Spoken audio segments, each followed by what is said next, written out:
안녕하세요. 재밌는 TV 스팅TV의 스팅입니다. 구독, 좋아요, 댓글 부탁드려요. 유튜버에게 큰 힘이 됩니다. 오늘은 은중과 상현 13화에서부터 15화까지 스포일러 설명회를 할 건데요. 스포일러가 포함되어 있으므로 스포가 싫으시다면 뒤로 가기 눌러주세요. 드라마 13화는 저번에 상현이 술에 취한 척 연기를 해서 은중과 김상학 선배의 약속 자리를 무산시키고 상현이 은중에게 자신의 본심을 드러내면서 끝났죠. 계속 이어서 상현이가 울면서 넌 선배가 필요 없고 난 선배밖에 없으니까 만나지 말라고 은중에게 완전 구걸을 하게 됩니다. 이제는 완전 사람이 망가져 버렸어요. 논리적으로 설명하는 것도 아니고 내가 먼저 좋아했었어. 너 때문에 고백 못했어. 이렇게 말하는데 아기가 부모님에게 뭘 사달라고 조르는 느낌으로 생떼를 쓰기 시작하는 거예요. 은중이가 그렇게 자존심이 강하던 상현이의 그런 모습을 보니까 당황하게 됩니다. 하지만 은중도 물러서지 않고 상현의 말에 논리적으로 반박을 해줘요. 다 맞는 말이야. 상현이 이제 할 말이 없으니까 나 미쳤고 병이야. 그러니 만나지 말아줘. 하면서 으앙하고 펑펑 울어버립니다. 은중과 상현이 그동안 절규하고 서로 경쟁도 하고 더러운 꼴도 보고 그랬지만 그래도 좋은 친구였던 행복했을 때가 있었으니까 은중은 그런 돌아버린 상현을 보고 씁쓸해합니다. 은중은 상현을 두고 나가버려요. 아침 일찍 일어나 상현은 혼자 집으로 돌아갑니다. 그리고 은중이가 자신에게 말했던 이거 집착이고 평이야 라는 말을 회상하며 상현이가 좋아했던 김상학의 사진을 치워버려요. 한편 은중도 상현이가 했던 난 아무것도 없어. 그러니까 선배랑 만나지 마. 이 말이 계속 머릿속에서 맴도는겨. 갑자기 다음 장면이 은중이가 김상학과 같이 있네? 아, 천사탄. 내 이럴 줄 알았어. 아휴. 제가 말씀 안 드려도 어떻게 진행될지 감이 오시죠? 은중은 김상학 선배와 만나서 무겁게 입을 엽니다. 선배, 나는 안 될 것 같아. 그 말을 들은 김상학은 슬픈 얼굴을 짓게 됩니다. 그걸 보고 은중이가 막 변명을 하기 시작하는데 설명 안 해도 된다면서 내가 마음이 남아서 널 다시 힘들게 했다 라고 다시 미소 지으며 사과를 하는 거예요. 그리고 김상학은 나도 이제 정리할 수 있을 것 같아 라고 말하는겨. 아, 비극이야 비극. 그러면서 서로 밝은 미소를 지으며 잘 부탁해요 촬영 감독님. 나도 하면서 악수를 하고 헤어지는데 그 장면이 아쉬우면서도 아름답다는 생각을 했어요. 잘 해결하고 은중이가 회사에 들어왔는데 상현이에게 뭘 물어봤는데 찬바람이 쌩쌩 부는 거야. 묻힌 천사탄. 두 남녀의 사랑을 파괴시킨 악녀.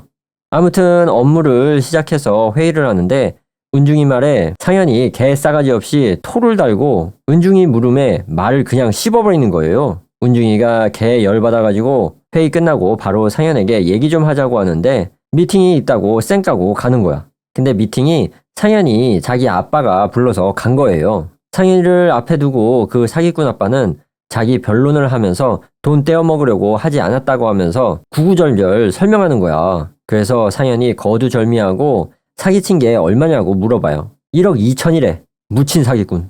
거기서 8천만 달래. 그냥 감옥 가. 상현이가 돈이 어딨어. 그런데 상현이가 이번이 마지막이라면서 돈을 마련해준다면서 자리를 떠납니다. 근데 거기서 사기꾼 아빠가 돈은 얼마나 걸릴 것 같냐고 물어보면서 돌아서는 상현을 잡으려다 새로 산 구두에 흠집이 난 거예요. 상현이가 구두는 무슨 돈으로 샀냐고 물어봐요. 아니 알고 보니까 저번에 사기꾼 아빠가 회사에 왔을 때 은중이 얼마를 주고 돌려보낸 거야. 상현이를 배려해서 얘기를 안 했던 거지. 그래서 상현이 알게 된 거죠. 그것 때문에 또 괴로워합니다. 은중은 새로이 청춘멜로 영화를 맡게 된 친한 주동양 감독님 댁을 방문하게 됩니다. 은중은 그 집에서 상현이 자주 마시는 차를 발견해요. 그래서 조심스레 감독님에게 물어봅니다. 그랬더니 며칠 전에 왔다 갔다는 거야. 그리고 자기가 만나보니까 생각보다 좋은 사람에 아이디어도 많다고 칭찬까지 합니다. 은중은 돌아오면서 불길함을 느끼게 됩니다. 상현은 은중에게 은중이 사기꾼 아빠에게 줬던 100만 원을 돌려주게 돼요. 그러면서 상현이 은중에게 남의 일에 신경 쓰지 말아줄래? 라고 말하는 거예요. 은중이 반격으로 상현이가 주동현 감독을 만나서 은중이 허락도 없이 새로 들어가는 영화의 줄거리를 본 것에 대해 따지게 됩니다. 그러자 상현이 은중에게 앞으로 조심할게 하면서 개싸가지 없게 말하고 쌩 가버립니다. 이제 영화 촬영이 본격적으로 시작이 되어서 다들 바쁜 나날을 보내게 되는데요. 그런데 이 영화의 주연 배우인 이승재가 계속 지각을 하기 시작합니다. 그래서 막 스태프들과 동료 배우들에게도 원성이 자자한 거야. 어느 날, 이 날은 아예 오전 촬영인데 오후에 온 거야. 그래서 동료 여배우가 화가 나서 가버립니다.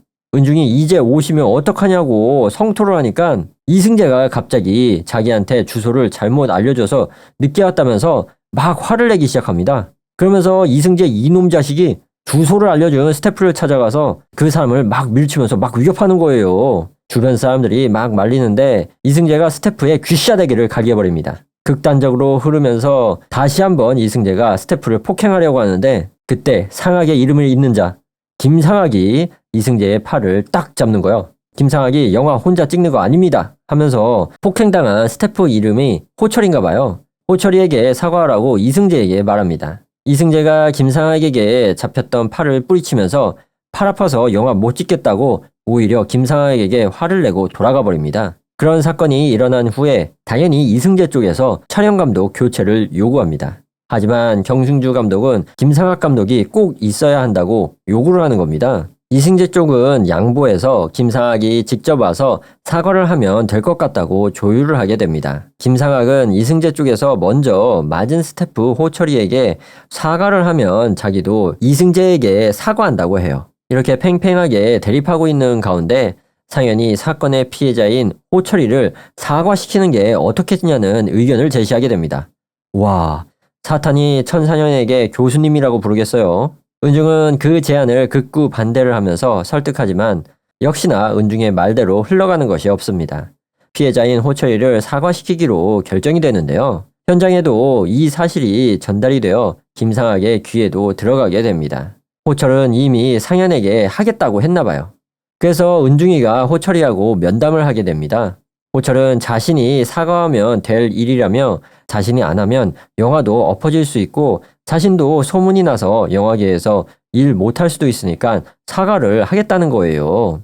은중이 그런 호철에게 걱정하지 말라면서 내가 너를 써줄 거고 사과하지 않아도 된다고 하면서 감싸주려고 합니다. 그때 은중에게 유찬 PD의 문자가 옵니다. 아니 김상학 감독이 사과를 하겠다는 거야? 어휴 열받아. 아무튼 이쪽 제작사 팀장이랑 은중, 상학, 상현이 과일 바구니 하나를 들고 병실에 있는 이승재를 찾아갑니다. 이승재가 팔이 아프다고 못 찍겠다고 했잖아요. 병실에 가니까 손가락을 열라 두드리면서 휴대폰 게임을 하고 있는 겁니다. 너무 얄미워. 이제 김상학이 이승재에게 사과를 하는데 이승재 이놈의 자식이 사과를 안 받는 거예요. 아니 그때 상현이가 이승재에게 무릎을 꿇고 미안하다고 사과를 하게 됩니다. 이승재도 예전에 자기랑 친했던 사람이 그러니까 어쩔 수가 없는 거야. 그렇게 해서 상현이 때문에 잘 해결이 돼요. 은중이가 상현을 불러서 따로 이야기를 하는데 은중이는 네가 그런 행동을 보여줘서 이승재가 더 날뛰게 되었다고 한마디 해줍니다. 그러자 상현은 이승재가 슈퍼 갑이고 우리는 영화를 제 시간에 끝내야 한다고 말하면서 쌩 하고 가버립니다. 다음날 촬영장에 갔는데 아니 이번엔 촬영 스태프 전체가 보이콧을 선언합니다. 그러면서 이승재의 사과와 천사연 PD의 하차 조건을 내건 거예요. 은중은 일을 수습하려고 하는데 갑자기 상현이 자기가 하차한다고 하는 거예요. 그러면서 가버립니다.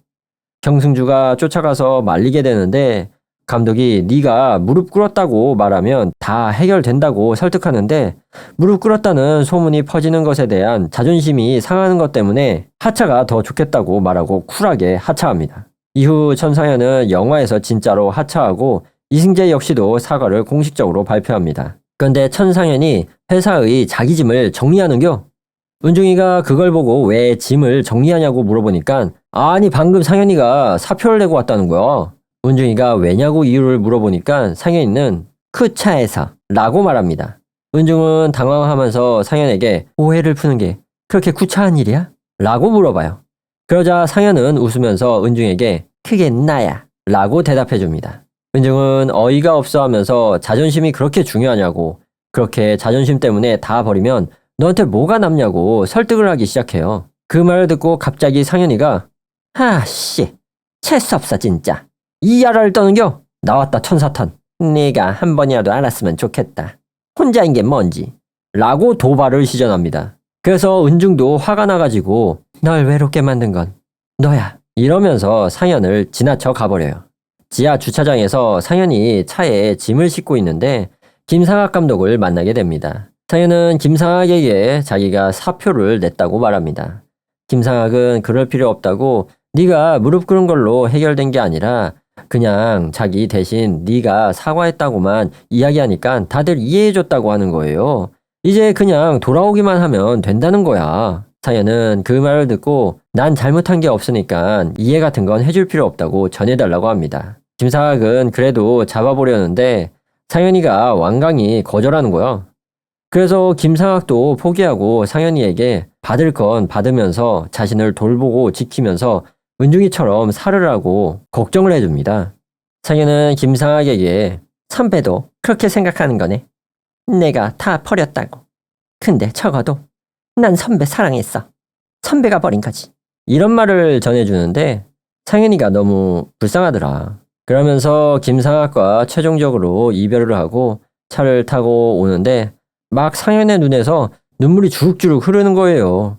은중이는 오이진 PD랑 그날 한 장 걸치게 됩니다. 과거에 그렇게 친했고 좋았던 친구가 떠나니까 은중이는 슬픈 거예요. 그러면서 한 번이라도 상현의 마음을 알고 싶다고 희진에게 시원하게 털어놔요. 희진은 은중에게 그냥 보내주라고 조언을 해줍니다. 반대쪽에서는 상현은 포장마차에서 경승주 감독이랑 한 장 걸치고 있는 거야. 이미 만땅으로 취했어. 그러면서 술 주정을 하기 시작하는데 자신이 김상학에게서 해방돼서 너무 좋다는 거야. 그리고 자신은 뭐든지 할 수 있다면서 나중에 돈을 엄청 많이 벌 거라고 그때는 감독님 찍고 싶은 영화 다 찍게 해준다고 말하면서 눈물을 흘립니다. 며칠 지나서 상현이 밝은 모습으로 어떤 사람들과 회의를 하는데 한재준 감독이라고 엄청 유명한 감독이랑 같이 일을 하게 됐나 봐요. 그리고 뭔가 불길한 음악이 깔리면서 상현이 주동현 감독에게 전화를 하고 만나는 거야. 또 천사탄 시동 거는겨? 이제 저녁이 되었는데 아니 상현이가 은중이 엄마를 만나러 온 거예요.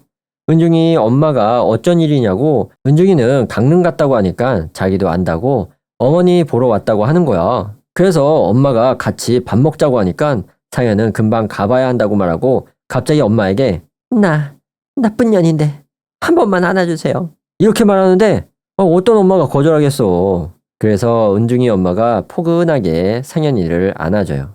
엄마는 상현이를 안아주고 상현에게 상현아 또 와. 이렇게 말해줍니다. 상현은 네 아줌마 갈게요.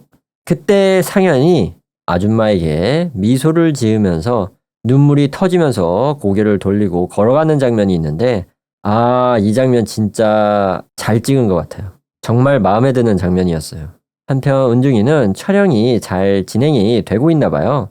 큰 어려움 없이 찍고 있는데 그런데 어느 날 희진 PD에게 전화가 옵니다. 전상현이 한재준 감독이랑 영화사를 차렸는데 은중이가 다니는 회사가 JD 엔터테인먼트거든요. 거기서 100% 지분을 갖는 조건으로 100억을 투자하고 주동현 감독도 천상현을 따라 그곳으로 간다는 거예요. 그러니까 상현이 은중이와 가장 친했던 감독님에게 은중을 배신하게 만든 거죠. 게다가 그 감독님이 청춘 멜로라는 은중이 프로젝트의 권리까지 갖고 있어서 그것까지 빼앗기게 됩니다. 한마디로 예전에 믿었던 사람에게 그리고 친구에게 또 은중은 통수를 맞은 거예요. 은중이가 개빡쳐가지고 천상현의 회사에 쳐들어갑니다. 그리고 은중이가 너 이거 도둑질이야. 남의 프로젝트를 훔치는 거야. 라고 하면서 따지는데 상현이가 남의 프로젝트가 아니야. 네 프로젝트를 훔치는 거야. 이 야라를 떠는겨? 그러니까 일부러 네 프로젝트를 훔쳤다고 당당하게 면전에다 이야기를 하는 거예요. 은중이가 너 나한테 왜 그러는데? 라고 묻자 상현은 네가 멀쩡한 게 싫어. 망가졌으면 좋겠어. 나처럼. 이런 사탄 들린 소리를 짓거리면서 드라마 13화가 끝나게 됩니다. 드라마 14에서는 상현이 영화 제작사를 세웠는데 은중의 프로젝트를 훔쳐가게 되죠. 그래서 은중이 상현의 회사에 찾아가서 따지는 장면까지 봤는데 그게 계속 이어집니다. 상현은 은중이를 크레딧에 이름을 올려주고 기획료도 준다고 하는데 은중은 원래 내 것인데 네가 뭘 주냐니까 상현은 세상에 돈 이기는 사람이 없다고 의미심장하게 은중이에게 말하는 거예요. 은중은 회사에서 나와서 주동현 감독님에게 전화를 하는데 전화를 안 받는겨. 그래가지고 집 앞까지 찾아가는데 주동현 이놈의 자식이 은중이를 안 만나주는겨. 터덜터덜 은중이 감독님과 만남을 포기하고 돌아오게 됩니다. 그때 소식을 듣고 김상학이가 찾아온겨. 멋진 남자야. 김상학이 은중이를 데리고 가서 국밥 한 그릇 먹이면서 동료이자 선배로서 위로를 해주더라고요. 느낌이 후배 또는 지인을 걱정하는 분위기라 이 코인은 모두 매도하시길 바랍니다. 더 이상은 안 될 것 같더라고요. 아무튼 4년 동안 함께 해온 감독님이기 때문에 은중이는 감독님을 믿는다는 겁니다. 그래서 꼭 이야기를 들어봐야 한다는 거죠. 은중은 주구장창 집 앞에서 기다리는 거예요. 그러다 주동현 감독을 딱 만나게 됩니다. 주 감독은 당연히 사색이 되어서 어버버버버 하는 거예요. 은중과 주 감독은 놀이터에 가서 이야기를 나누는데 그때부터 주 감독이 변명을 하기 시작합니다. 은중은 주 감독을 설득해 보려고 하는데 당연히 주 감독은 돈이 더 좋다고 하면서 은중이를 두고 가버립니다. 이게 어떻게 된 건지 조금 설명드리자면 은중과 주 감독은 지금 경승주 감독이 찍고 있는 굿맨이라는 영화를 맡았지만 밀려났고 은중이가 미안해가지고 자기가 가지고 있던 영화 청춘멜로의 권리를 주 감독에게 줬단 말이에요. 다음에 같이 이거 해보자고 하면서. 그러고 있다가 사탄 들린 천상현이 은중이가 망가졌으면 좋겠다고 했잖아요. 은중이의 가장 친한 감독인 주동현 감독을 거금을 주고 감독과 영화의 권리를 가져가 버립니다. 법적으로 문제가 없는 계약이었지만 은중의 것을 빼앗아 간 거예요. 추가로 은중의 친한 사람이 은중을 배신하게 만들기까지 한 겁니다. 은중은 한순간에 자신의 창작물과 사람까지 다 잃은 거죠. 이제 천상현이 계약서를 가지고 와서 은중에게 건네는데 은중이 그 자리에서 계약서를 쭉 찢어버립니다. 그러면서 은중은 상현에게 넌 영원히 보잘것없는 도둑년이야. 누가 널 끝내 받아주겠니? 이렇게 말하고 나오게 돼요. 그 이후 은중은 계속해서 촬영장에서 겉으로는 씩씩하게 열심히 일을 하지만 속으로는 엄청 힘들어하는 거예요.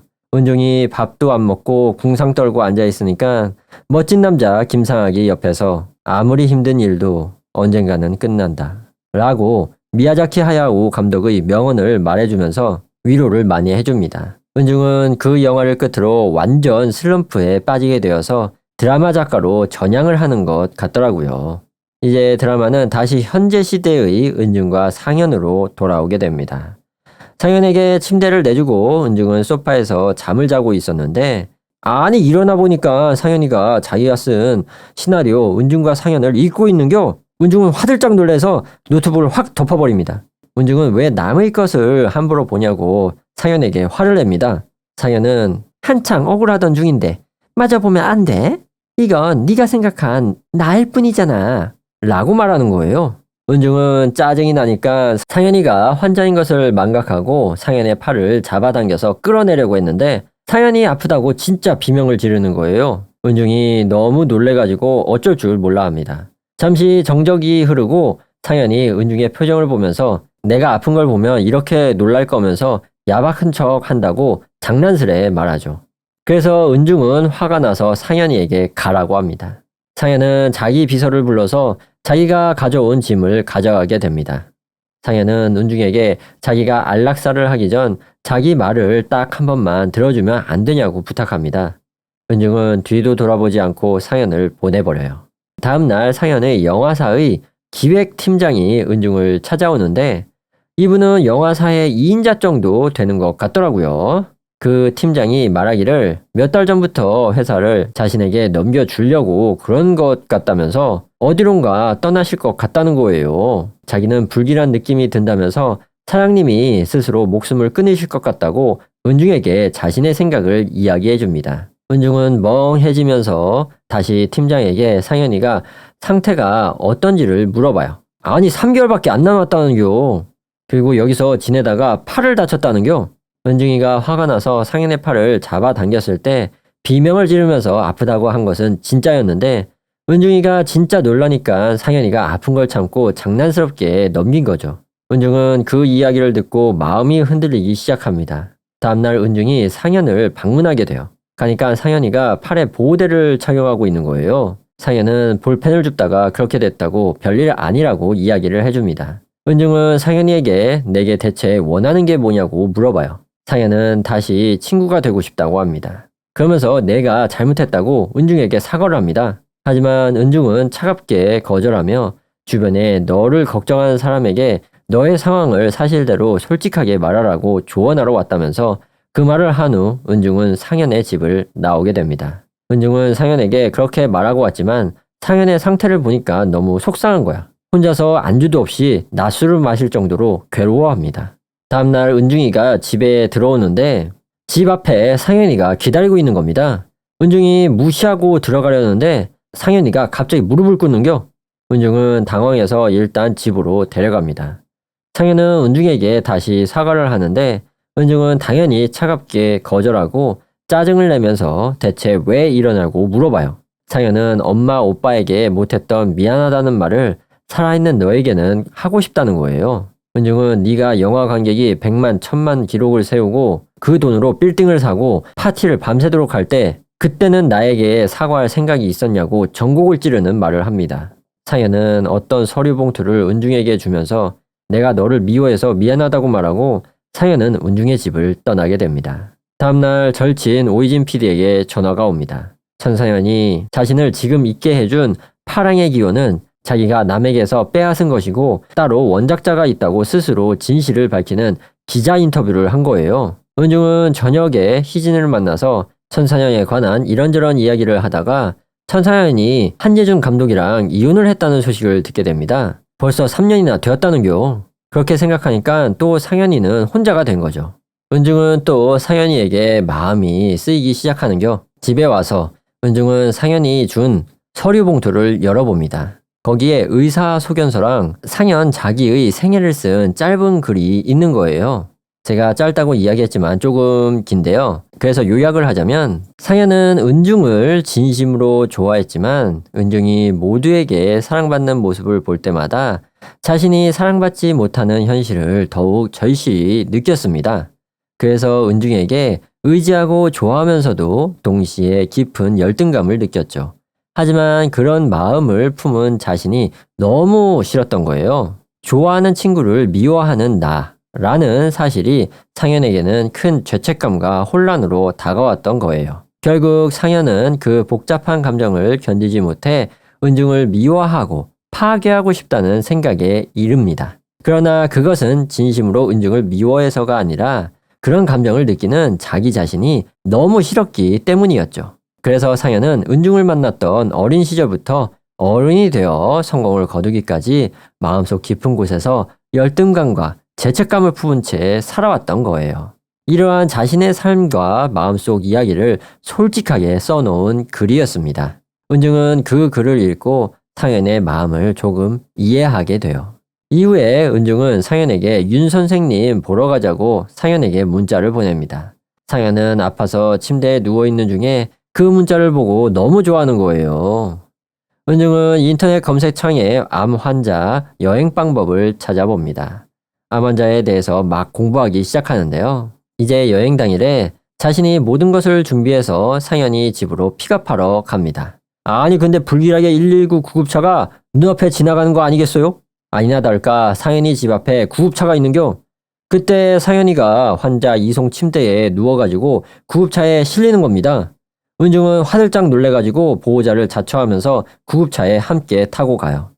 상현이 상태를 보니까 완전 정신을 못 차리는 겁니다. 은중은 상현아 죽지 말라고 애타는 마음으로 옆에서 지켜보는데 그러면서 드라마 14화가 끝나게 됩니다. 드라마 15화에서는 상현이 쓰러져서 119에 실려 은중이랑 병원에 가거든요. 병원에서 의사가 고비는 넘겼지만 이런 일이 또 일어날 수 있다고 설명하면서 더 이상 치료를 할 수도 없고 환자 본인도 원하지 않는 상황이라고 말해줍니다. 은중은 상현의 절망적인 상황을 직접 보게 되고 은중은 상현의 손을 꼭 잡으면서 상현이 네가 안락사하는 곳으로 안 가면 자신이 네 곁에서 끝까지 지키겠다고 말하게 되죠. 상현이 회복하고 은중이는 상현을 데리고 윤 선생님을 뵈러 여행을 떠나게 됩니다. 은중과 상현이 차 타고 바닷가에 와서 선생님을 위한 꽃도 놓아드리고 잠시 앉아서 이야기를 하는데 은중이는 상현에게 어렸을 때 왜 윤 선생님이 자신을 상현보다 더 좋아한다고 생각했는지 물어봅니다. 그러자 상현은 아이가 한번 그렇게 생각한다면 세상이 그렇게 돼 버리는 것이라면서 대답을 해줍니다. 은중은 잠시 생각하더니 상현의 말에 동의하게 되죠. 상현은 은중에게 왜 나를 다시 받아줬냐고 물어봐요. 은중은 자신도 잘 모르겠다면서 다시는 꼴 보기도 싫었는데 자기한텐 상현이 이상한 사람이라서 그랬다는 거예요. 상현은 그동안 미안했다고 사과를 하게 됩니다. 은중은 상현에게 알았어 하면서 쿨하게 받아주죠. 그러자 상현이 너한테 줄 게 있다는 거예요. 그렇지 건물 이제야 팔자가 피는구나 은중아. 아무튼 드라마는 여행을 마치고 상현의 집에서 상현이가 은중에게 어떤 물건을 건네주는데 그건 바로 천상하게 라이카 카메라였어요. 은중은 내가 가져도 되냐고 망설이니까 상현은 오빠가 내게 준 거라면서 네가 아니면 그걸 누가 가지냐고 하며 주게 됩니다. 은중도 고맙다며 카메라를 받게 돼요. 상현은 다시 성수동 건물은 필요 없냐면서 물어봐요. 은중은 필요 없다면서 거절을 하게 됩니다. 돌아버린 거야 류은중. 어머니 허리도 아프신데. 아무튼 상현이 한숨을 쉬면서 남은 게 그것밖에 없는데 줄 사람도 없다면서 다 부질없다고 한탄을 합니다. 나 좀 줘, 나 좀 줘, 나 좀. 그러자 은중이 왜 남은 게 그것밖에 없냐고 하며 영화를 11개나 만들었잖아 라고 답해줍니다. 다음날 은중의 엄마가 만들어주신 아주 맛있는 수제비국을 상현에게 대접해줍니다. 상현은 아이처럼 좋아하며 맛있게 수제비를 먹습니다. 하지만 이내 속이 안 좋다며 화장실의 변기를 잡고 속에 있는 것을 모두 개워내게 되죠. 상현이는 맨날 있는 일이라며 은중을 안심시키려고 합니다. 은중이는 상현이 곁에 있으면서 자기도 드라마 작가 일을 하게 되는데 어쩌다가 상현의 PC를 쓰게 된 겁니다. 작업을 하다가 스위스 안락사 회사의 이메일을 보게 된 거예요. 같이 동행할 2명을 선별해 놓았다고. 그래서 은중은 어떻게 된 거냐고 물어보니까 상현이가 은중이 너는 안 가도 된다면서 내가 조금이라도 정상일 때 가려는 거라고 말해줘요. 그리고 자신이 엄마가 돌아가셨을 때 느낀 고통을 은중이 너에게 주고 싶지 않다는 거예요. 그리고 자신의 고통을 거절할 수 있는 권리도 있다면서 상현이 자신은 가야 된다고 말합니다. 이후 은중은 오이진을 만나게 됩니다. 희진이에게 상현이가 안락사에 같이 가주는 것에 대해 고민을 털어놓게 됩니다. 희진은 자신의 아버지가 6년 전에 돌아가셨는데 아직도 그때의 일이 생각난다면서 감당 못할 스트레스라고 조언을 해줘요. 은중은 다시 상현의 집을 방문합니다. 그날 은중은 상현이 고통에 몸부림을 치면서 괴로워하는 것을 눈으로 직접 보게 돼요. 그걸 보고 자기도 안락사에 대해 검색도 해보면서 고민도 해보고 그러면서 서서히 받아들이게 됩니다. 그리고 상현이에게 같이 가자고 말해요. 상현은 웃으면서 우리 같이 여행 한 번도 안 갔는데 이번에 가게 돼서 너무 좋다고 이야기하는 겁니다. 하지만 안락사 하는 것을 동행한다는 게 쉬운 일이 아니잖아요. 그것 때문에 은중이 악몽까지 꾸게 됩니다. 너무 무서운 거야. 함께 가서 내가 사랑하는 사람이 죽는 것을 보고 화장해서 그걸 들고 나 혼자 와야 하잖아요. 야, 이거 쉽지 않아. 제가 그걸 지금 말로만 이야기했지만 상상만 해도 엄청난 압박과 공포를 느낄만 합니다. 너무 무서워서 은중이 기도를 하러 성당까지 가요. 은중이 엄마에게 아빠가 사고 당했을 때 어땠냐고 물어보게 됩니다. 엄마는 그런 일이 생기면 아무 생각도 안 나고 그냥 당하니까 겪게 된 거라고 말해줘요. 한마디로 엄마는 거스를 수 없는 남편의 죽음을 빨리 받아들이고 앞으로 자신의 삶에 집중하셨던 것 같아요. 그러니까 은중은 아직까지 상현의 죽음을 받아들이지 못했다는 거죠. 출국 전날까지 은중은 고민을 엄청 합니다. 출국날 상현이만 혼자 공항에서 기다리는 거예요. 은중이가 아직 안 왔어. 이제 시간이 다 되어서 상현이가 혼자 출발하려고 하는데 은중이가 나타납니다. 드디어 은중이 공포를 극복하고 이제 상현의 죽음을 받아들이게 된 거죠. 그래서 이 둘은 스위스로 가게 됩니다. 이야, 스위스 진짜 멋있더라. 스위스에 도착하니까 정해진 날은 4일 후라는 거예요. 그 기간 동안 의사들에게 2번 면담을 받게 됩니다. 의사 소견서도 확인하고 실제로 안락사를 원하냐, 이런 것들을 철저하게 조사를 하는 거죠. 첫 번째는 안락사 하기 며칠 전에 하고 두 번째는 안락사 하기 바로 전날에 한다고 해요. 그럼 면담을 받고 은중이와 상현이 호텔로 돌아와서 식사를 하면서 이야기를 하게 되는데 결혼한 이야기를 하게 돼요. 상현은 같이 회사를 세운 한재준 감독이랑 결혼하게 됐는데 1년 만에 파경의 위기를 맞게 됩니다. 그래서 이혼 안 하려고 정말 노력했다고 해요. 아이까지 가져보려고 했지만 잘 안 되었다고 하죠. 그것을 6년간 노력했지만 3년 전에 이혼을 하고 암에 걸렸다고 말해줍니다. 은중이 굳이 그렇게까지 허울뿐인 결혼 생활을 이어갔어야 했냐고 물어봐요. 그러자 상현은 누가 널 끝내 받아주겠니? 이 말이 내 30대 전부를 지배했다면서 그게 아니다라고 보여주고 싶었다고 말해줍니다. 은중은 왠지 자기 자신이 상현에게 큰 상처를 준 것 같아 마음이 심란해지기 시작하는데 상현은 그 모습을 보고 심란해할 필요 없다고 나는 그냥 솔직하게 내게 말해준 것뿐이라고 웃으면서 이야기하게 됩니다. 다음날 둘은 렌터카를 빌려서 스위스를 여행하게 됩니다. 스위스 자연경관이 너무 아름답더라고요. 둘이서 아주 멋진 경치도 구경하고 셀카도 찍고 아주 행복한 시간을 보내게 됩니다. 그렇게 좋은 날만 있는 게 아니죠. 또다시 시작된 끔찍한 병환 때문에 밤새도록 고통 속에서 몸부림치던 상현이를 은중이가 돌봐주면서 그녀의 곁을 지키게 됩니다. 다음날 괜찮아진 상현이는 은중에게 블루하우스라고 상현이가 생을 마감하려는 장소에 가보자고 합니다. 은중과 상현은 블루하우스를 보게 됩니다. 은중은 그때까지도 상현이가 마음을 바꾸기를 기대했어요. 하지만 마지막 의사와의 면담에서 상현의 마음은 변하지 않았습니다. 의사는 서류에 사인을 하고 이제 내일이면 상현의 안락사가 이루어지게 된 거죠. 호텔로 돌아와서 상현은 우울해하는 은중을 보고 이런 말을 해줍니다. 오빠는 추운 산속에서, 엄마는 고통스러운 병환 속에서 떠나보내야 했는데 그때 이런 시스템이 있었다면 얼마나 좋았을까라고 말하면서 나는 지금 여기에 있고 옆에 너와 함께 있으니 얼마나 좋은 거냐고 하는 거예요.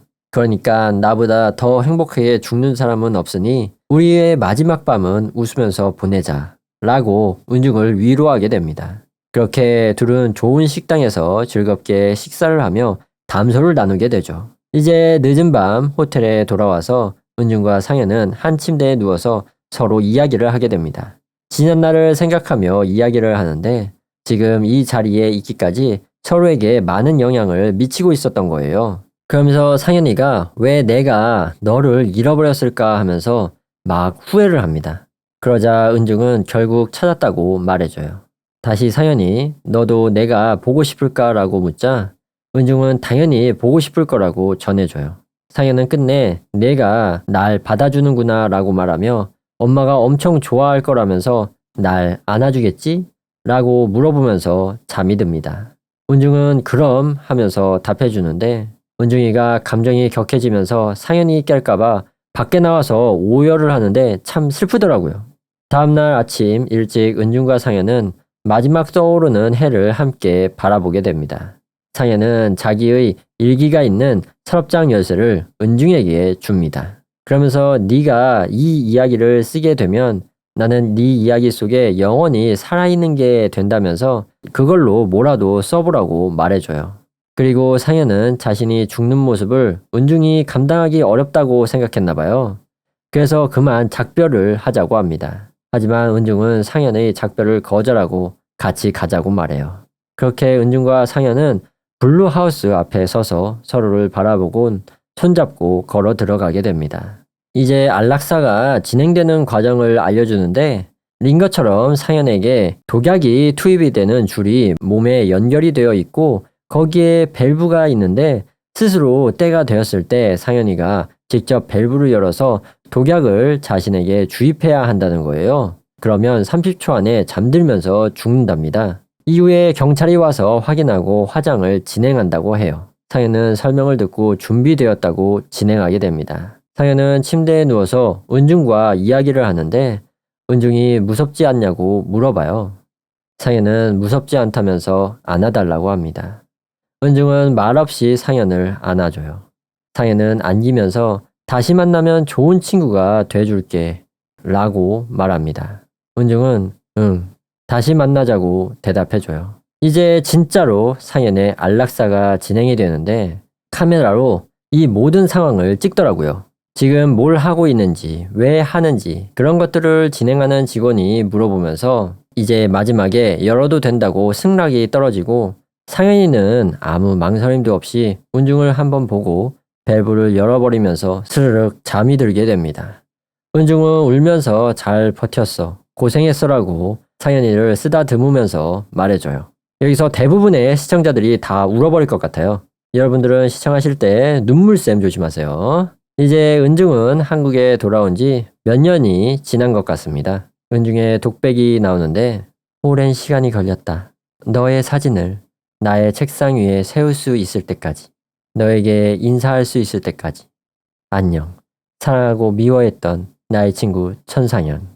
이런 감수성 터지는 나레이션이 깔리면서 어렸을 때부터 마지막까지 은중과 상현이 함께했던 시간들이 주마등처럼 지나가게 됩니다. 바닷가에 해가 지는 노을을 은중이 웃으면서 바라보며 드라마는 끝나게 됩니다. 이야, 대단해. 진짜 재밌게 봤습니다. 마지막에는 시청자분들 다 울 것 같은데요. 제가 눈물이 없는 편인데 이 정도로 감동을 받으면 여러분들은 아마도 수도꼭지 터지실 것 같은데요. 보실 때 조심하세요.